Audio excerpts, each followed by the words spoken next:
The deadliest animal in the forest isn't the biggest, or even the strongest. The deadliest animal rarely travels alone.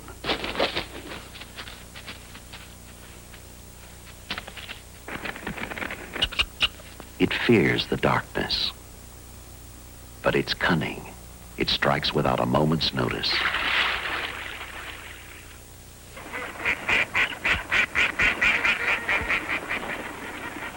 Each year, 9 out of every 10 forest fires are started by these animals. The deadly ones. The ones with the brains.